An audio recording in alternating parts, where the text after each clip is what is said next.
E que tragédia, que absurdo seria no jardim, ao invés de colocar a semente da flor, eu semeasse as ervas daninhas. Você pode dizer, quem é o louco que faria isso? Quem é o louco que, ao invés de semear uma coisa boa, vai jogar uma semente ruim? Nós somos muitas vezes assim.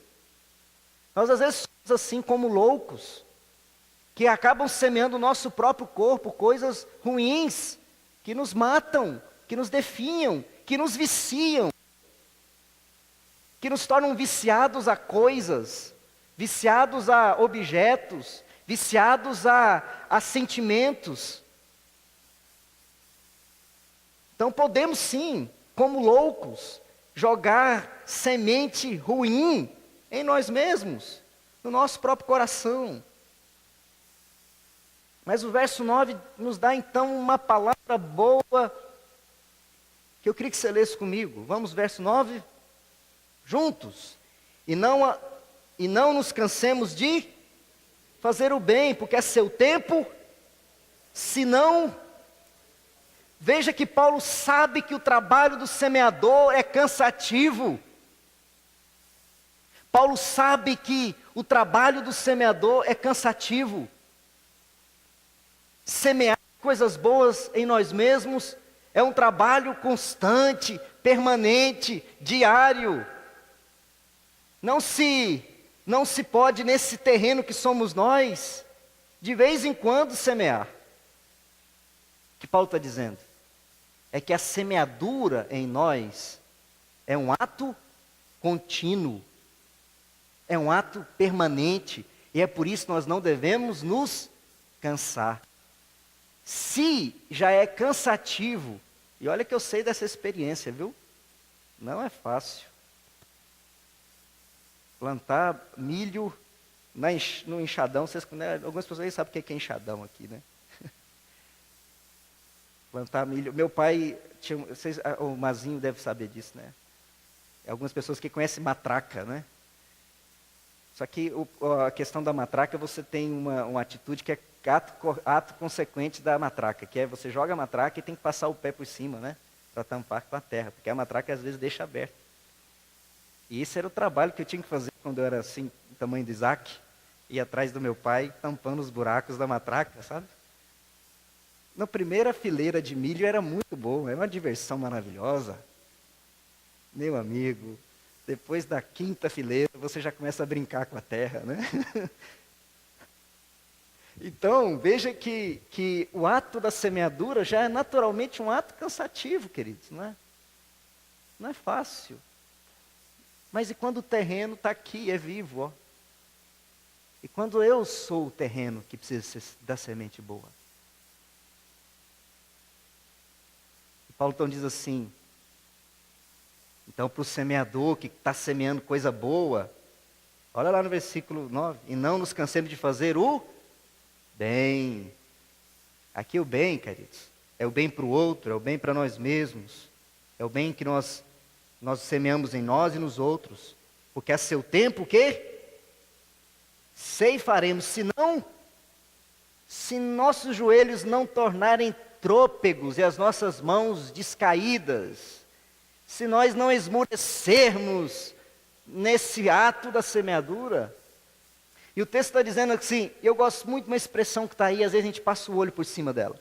Diz assim, ó, e certamente ceifaremos, não é isso? Ceifaremos.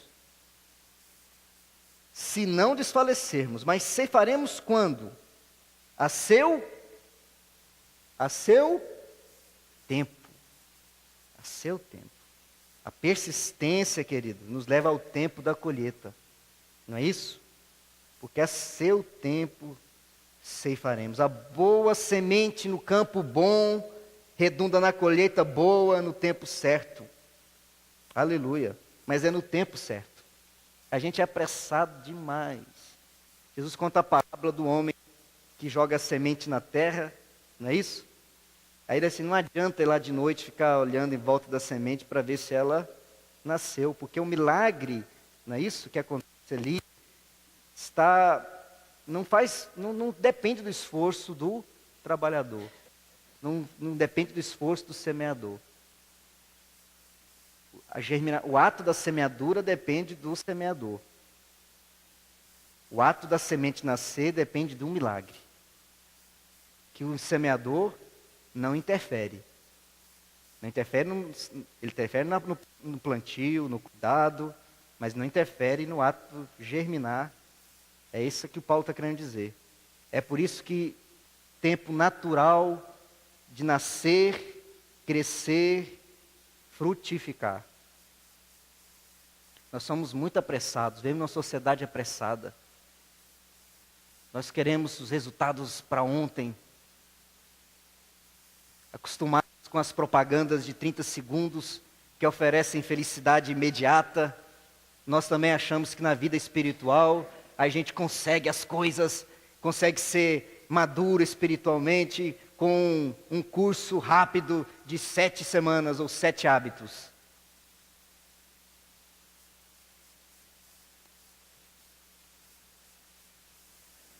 Não se faz raiz forte, nem sob terra ruim, e nem com pressa. O junco nasce, cresce com uma rapidez quase a olho visto, a olho nu. Cresce o junco no lodo. Primeiro vento, o junco cai. Primeiro sol, o junco seca. Com um pouquinho de sol, não há mais junco. Uma sociedade imediatista, às vezes é acostumada a ser como o junco. O cedro do Líbano, o carvalho do deserto, lança raízes profundas, profundas, profundas. Muitas e muitas vezes o tamanho da própria árvore. Tudo está seco, o carvalho está verde. Tudo está morto à sua volta, o carvalho está verde. Bate o vento, o carvalho não cai. Vêm as intempéries, as chuvas escaldantes, o carvalho permanece exatamente o mesmo. Carvalhos com 400 e 500 anos. 500 anos uma árvore. 500 anos.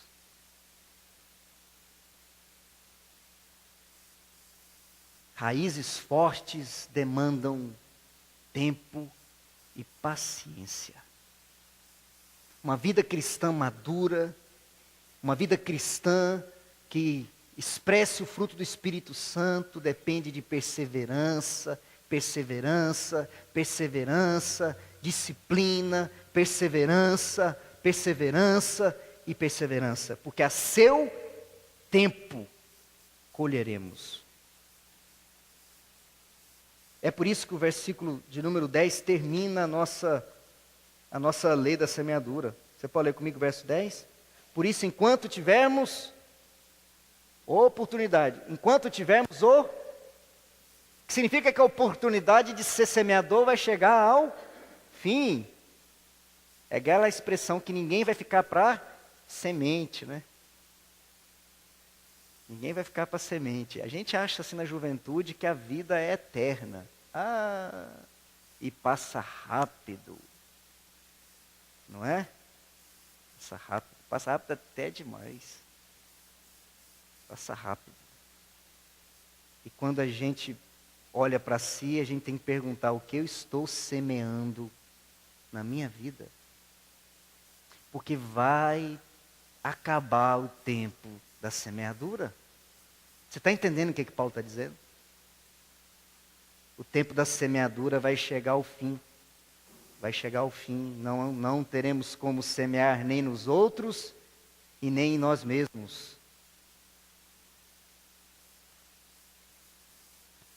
É por isso que Paulo diz: enquanto tivermos oportunidade, façamos o bem a quem? Alguns. aos nossos amigos, a todos, mas é claro e é óbvio, mas principalmente aos da família da fé, porque se a gente não conseguir começar a fazer o bem entre a família da fé, os nossos irmãos, esqueça esse. Se a gente não consegue amar o irmão e fazer bem para ele, e para os outros então, né? É mais difícil. Então Paulo fala assim, enquanto temos oportunidade, façamos o bem, mas não esqueçamos os da família da fé. Eu já contei essa ilustração aqui, é um texto que eu gosto muito, já contei em algumas vezes, não sei se aqui tantas vezes, mas eu gosto muito dela. Porque o texto está falando desse esmero na semeadura, nesse esmero da disciplina da semente que a gente escolhe, que a gente coloca em nós mesmos, da paciência de esperar para que a colheita venha e aconteça de maneira que nós esperamos. Mas nem sempre a gente tem essa paciência, né, queridos? E nem sempre a gente, com as nossas escolhas erradas, a gente anda agradecendo, feliz, porque às vezes a gente olha para a nossa própria vida e começa a perceber tantas vezes em que nós tivemos oportunidade de fazer o bem, nós omitimos o bem para o outro e pecamos, e não somente em relação ao outro, mas a nós mesmos. Perdemos tempo de ser bênção para nós mesmos. Eu gosto muito de uma ilustração, é uma história verídica. Eu não sei falar bem russo, mas o nome do pianista é Ignacy Jan Paderewski. Eu acho que é isso, né, maestro? Paderewski. Ele tinha apresentado, maestro, uma apresentação no teatro nos Estados Unidos, e seria uma noite para ficar na história, na memória. Fraques, homens de fraques, mulheres com vestidos longos, um acontecimento da alta sociedade para ouvir o famoso pianista. Conta a história que nesse momento, a plateia que esperava a apresentação, estava inquieta pela apresentação de Paderewski, sobe uma criança de 9 anos, estava cansado de esperar, ele sobe rapidamente e começa a tocar o piano, a fazer barulho no piano. Ele estava estudando piano, mas eu acho que ele não estava tocando muito bem, não, porque as pessoas estavam impacientes. Começaram alguns barulhos assim, o que esse menino está fazendo aí? Mas ele estava lá tocando uma melodia infantil, fazendo uns barulhinhos, é que essas primeiras músicas que as crianças aprendem quando está tocando piano. A multidão olhando com reprovação, olhando para a mãe, né, todo mundo procurando a mãe. Onde está a mãe do menino? Geralmente é assim que faz, né, maestro? Onde é que está a mãe desse menino?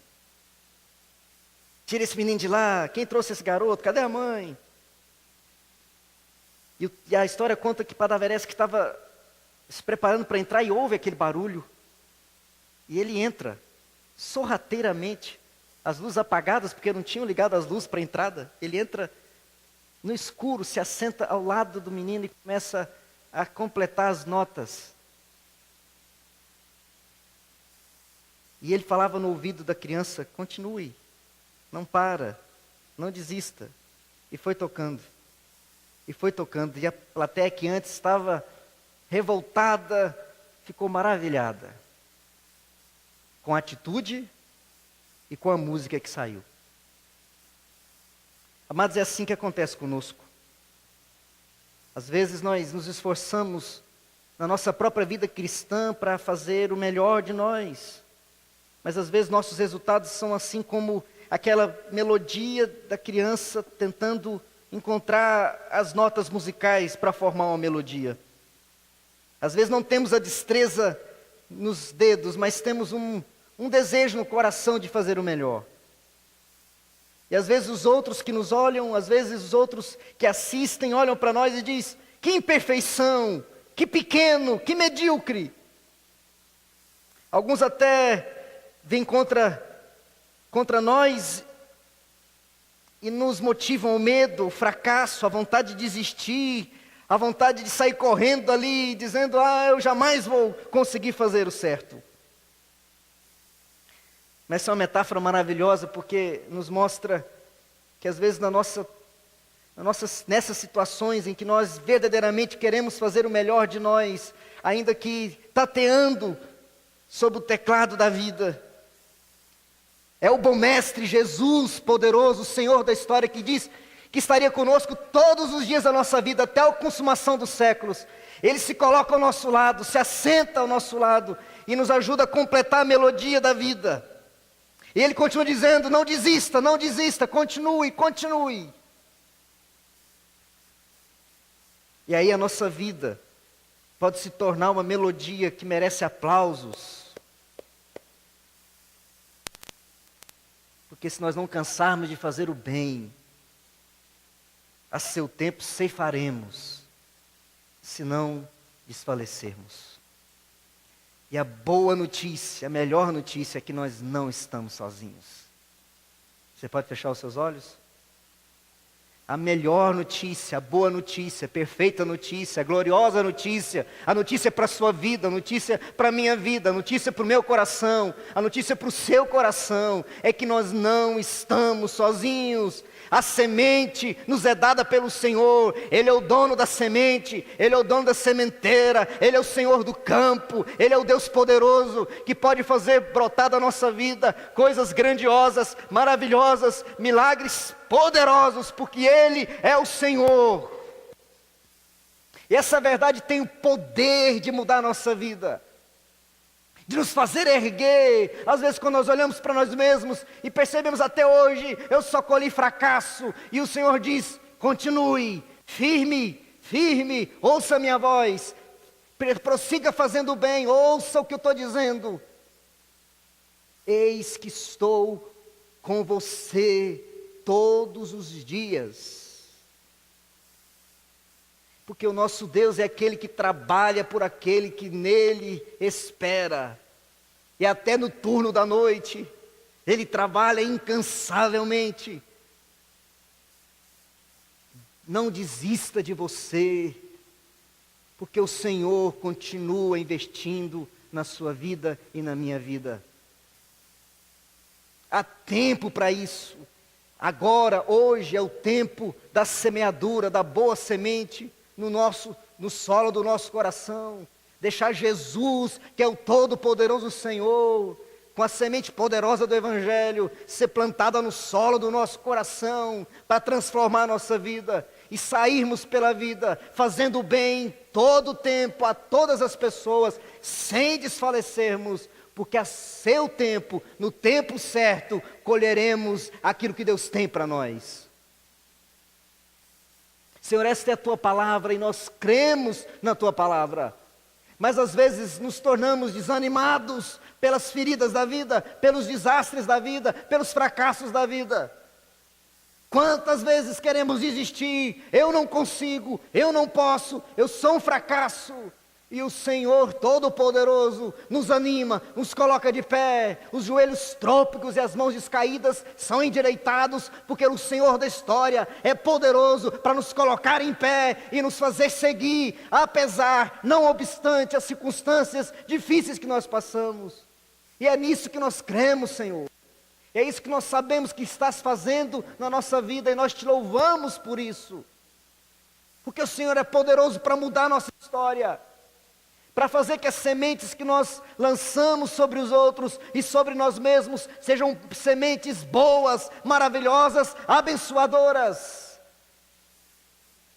Faz isso na nossa vida essa noite. Faz isso no nosso coração essa noite, Senhor. Para a glória e honra do Teu nome, nós oramos assim. Amém e amém e amém. Vamos ouvir, queridos, o coral. Continuemos em oração, continuemos com a nossa vida diante do Senhor. Deixe o Senhor continuar falando na sua vida e no seu coração.